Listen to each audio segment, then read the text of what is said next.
रायगड जिल्ह्यातील श्रीवर्धन किनारपट्टीवर पावसाळ्याची चाहूल लागताच अरबी समुद्रानं रौद्ररूप धारण करण्यास सुरुवात केली आहे। या पार्श्वभूमीवर आदगाव आणि भरडखोल किनाऱ्यावर स्थानिक कोळी बांधवांनी सुरक्षिततेचा उपाय म्हणून आपल्या होड्या समुद्रातून बाहेर काढून किनाऱ्यावर उभ्या केल्या आहेत। वादळी वारे आणि प्रचंड लाटांमुळे होड्यांचं नुकसान होऊ नये त्यासाठी त्या प्लास्टिकच्या जाड कापडानं झाकून सुरक्षित ठेवण्यात आल्या आहेत। दरवर्षीप्रमाणे 1 जून पासून नारळी पौर्णिमेपर्यंत मासेमारीवर अधिकृत बंदी लागू असल्याने श्रीवर्धन, बोर्ली, आदगाव आणि दिघी येथील प्रमुख मासळी बाजार पूर्णपणे बंद झाले आहेत।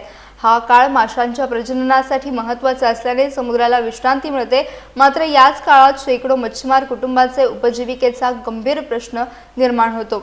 स्थानिक मच्छीमारांच्या म्हणण्यानुसार 4 महिने धंदा पूर्णपणे बंद राहत असल्याने आधी साठवलेल्या पैशांवरच संसार चालवावा लागतो। अनेकांना कर्ज घेण्याची वेळ येते तर काही कुटुंबे मोठ्या आर्थिक अडचणींचा सामना करतात। या पार्श्वभूमीवर पारंपरिक मच्छीमारांना विशेष आर्थिक मदत द्यावी अशी मागणी आता जोर धरू लागली आहे। निसर्गाच्या नियमांचा आदर करत होड्या किनाऱ्यावर सुरक्षित उभ्या असल्या तरी कोळी बांधवांच्या घरातील आर्थिक विवंचना मात्र पुढील 4 महिन्यात अधिक तीव्र होणार असल्याचं चित्र आहे। मी आदगाव कोळी समाजाध्यक्ष कृष्ण वाघे। मी आपणास पहिला सांगू इच्छितो की 1 जून ते 15 ऑगस्ट या कालावधीमध्ये मासेमारी बंद असल्याकारणाने गेले बहुतेक 1 महिना होऊन गेला। आज आमची मासेमारी बंद असल्याकारणाने सध्या तरी होड्यावरती आहेत आणि आम्ही जालीची कामं करत असतो। जाली विणतो, बांधतो, नवीन आणून हा आमचा व्यवसाय चालू असतो।